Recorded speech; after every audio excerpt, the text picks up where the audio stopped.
What's going on, guys? My name is Ben. I'm a gamer. And I'm James, an outdoorsman. And together we make up the Twin Engines of Destruction. This is our new home to talk about everything nerdy. And today we're going to be talking about Episode 4 of Obi-Wan. Stick around, grab yourselves a drink, and let's have some fun. Cheers, buddy. Cheers.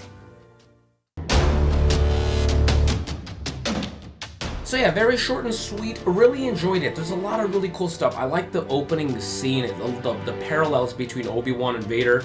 First time we see Obi-Wan in a bacta tank, you can see the wounds from the last episode, you know, and then it's kind of cutting to Vader in his bacta tank. I thought that was very interesting. Yeah. I thought that was a really interesting way to start it. And then once again, it focuses on their relationship. I like the planet. I like the Fort Inquisitorius or whatever it's called. And then the Noon, I think is the name of the planet. The water, I thought that was cool. The windows of this Imperial facility, you know, you see like, you know, it's the ocean and you see like this, you know, fish and yeah. I was gonna see all these cool space fish. Yeah.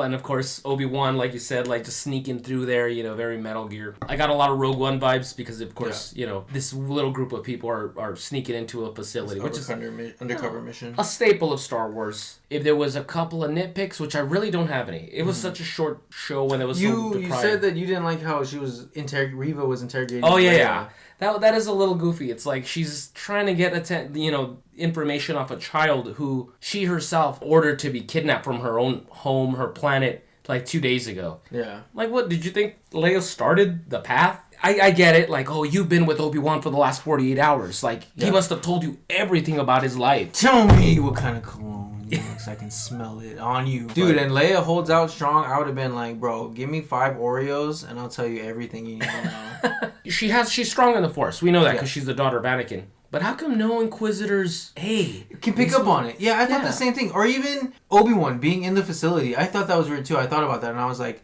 how come they can't like feel his presence? Like not even anything? Like be like... If I can kind of like... my own headcanon, I don't know how true this is or not. Yeah. I kind of feel like someone like Obi-Wan, who's a seasoned veteran, can like shut himself off. Yeah. Like he puts himself on silent mode. He gets a cloak, stealth mode. Keep in mind that the majority of people that the Inquisitors are going after, they're like untrained Padawans. You know they're real like level 1, level 2 type Jedi, where Obi-Wan's like up here. So I feel like he was just. I can believe it. I can believe that he can sneak in. But Leia, as a child with untrained, she doesn't even know she has it. So I'm like. You can't pick that up. But we do get some Darth Vader in this episode. Oh, yeah. And it's pretty cool to see. He is pissed. I was like, yes, he's going to kill Reva. This would be great. He's going to fucking splatter her all over the windshield of the... No. Because she's telling him, like, no, don't kill me. I did it on purpose. I'd let them take it. If I was him, I would have been like, show me. He picks her. It didn't happen, bro. So what did you think of this last shot of the episode? Because you've been... complaining. You know what? I enjoyed it. I think this episode was so solid, so quick, and delivered the goods and out. I really want to see a Clone Wars flashback or something like that. You know, to that time of the Clone Wars when they're all that time that's missing that was just animated that we've seen so far of them with their like troopers and stuff, of them fighting the Empire. I would love to see that. Oh, why get Anakin? Why get Hayden Christensen back? If we can't see him with his beautiful locks. Oh, and we forgot to mention that in one of the other episodes. We forgot to mention that Obi-Wan sees him for a split second. Little mirage. Yeah, that was so creepy and so good and like foreboding and awesome. I love that so much. Yeah. That's what I want to see. I want to see him look young again for a second. If any, like just a little flashback. Just give me that. And then put him in the Darth Vader uniform the rest of the show. Hopefully. We still have 2 episodes. And I mean, this show is just, at least to me, I'm very surprised. I'm like, wow, this is good. It's staying that course. I mean, they brought their A game. I mean, John Williams is doing the music, and I gotta say, the music has not stood out too much in the first 2 episods. This one had a little bit more. Yeah, especially like the emotional moments. Maybe that's because it's like stealthy, and so we hear the music. It's because there's not much gun blasting and sword fighting happening. We get to see Obi-Wan use his lightsaber.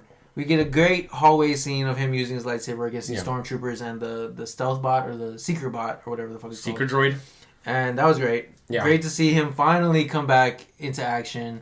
with his lightsaber and show that he still got it, baby. Yeah, and he killed those 2 troopers that were holding Leia, when she was gonna get lobotomized, and he drowns the rest of them. We could count the bodies. It would be in the almost the triple digits at this point. Yeah. Obi-Wan is becoming Anton Chigurh in this one, so that's really cool. Yeah. Get O'Shea Jackson Jr. in this episode as a part of this little rebel unit. He did all right for his first going. Not great, nothing amazing, but enough. This little rebel unit in the end ends up saving the day with their T-47s, the snow speeders that we get from Empire Strikes Back, baby. The only other thing that we talked about that was a little bit weird or was super convenient was their exact timing that they show up at the very end when everybody finally sees that Leia's under his cloak and he's surrounded. I'm like, okay, how are you guys gonna get out of this? I was waiting for something pretty cool and pretty ingenious.